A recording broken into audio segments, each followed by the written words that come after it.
guys. It's called The Shortener Stories. The Shortener, my father was a newspaper editor.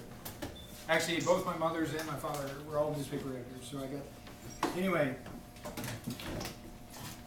So I came up with it. What his profession was to shorten everybody's story, right? Okay. My father's eyebrows were heavy black lines through my adjectives.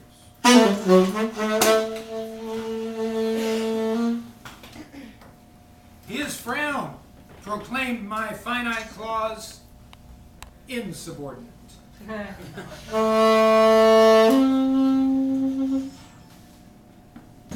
He would palm that carriage return and slam it back, and in the margin my voice would crack.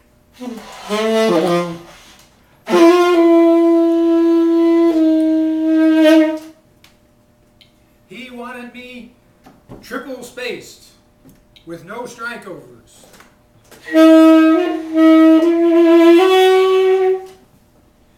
And he filled the waste can under the city desk with my issues.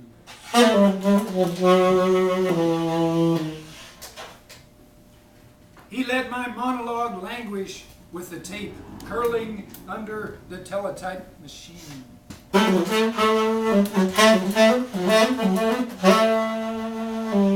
He crossed out whole pages. I learned to keep to myself all predications I was not prepared to lose.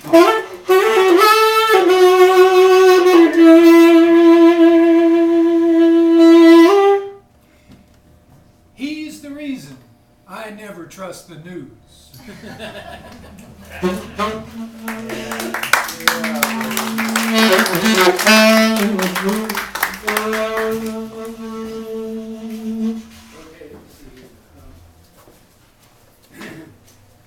This is called, you haven't heard this one.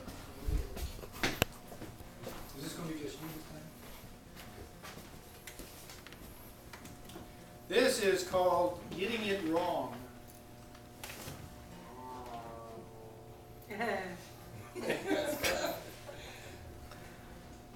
I can still hear myself gearing down on my motorcycle on those twisty park roads, my exhaust note echoing off brownstone townhouses on Hatch Street. I was returning to that final and swankiest parental home. I would crank my Harley Sportster up to 50 miles an hour on the last straight block of Celestial Street. And that was my own long breath taken in. I was lifting my naked 18-year-old chest on those wings of sound. I was reaching out to them. I was caressing them. I was reaching for their ears. I was offering myself as the one free piston, filling the lungs of the race with glory. I was pumping the soul of the city clean of its quietness. In my suit of split air on the job, beyond the job, I was the sum of my accelerations. I was to be heard in power. I was to be that slithering white line, a boot heel below my life. My foot pegs scraping sparks from the concrete, tire painting a black lick of uncanny control.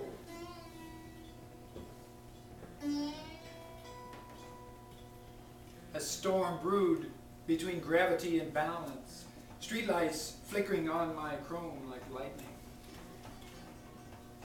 I felt in me the quiet fury that it all ran on.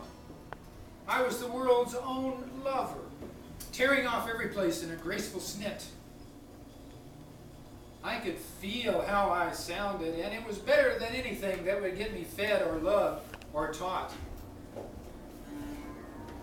I sensed the air itself was flirting with me, tickling me with my own hair, my engine thudding stronger than any footsteps, my knuckles chilled, my chaffed crotch easing with a brief side saddle twist when it got sore, you know what I mean. I believed they would surely sense all this around me. They would see the afterglow figurines dancing out the back of my head, the photo-negative transcendence of the crack in the road that could have killed me. Immortalized in mercury vapor streetlight, the hot blue chrome ticking at them, in my eyes in the washed out air of our kitchen. And then the exhale as I came home, braking for the last mile turn between parked Cadillacs on the doorman-haunted, foot-lighted driveway. I had to deflate myself so I could squeeze back inside my parents' home. I rolled slow in a perfect arc, triceps bulging, sitting upright. All the neighbors watching me idle down into the parking garage.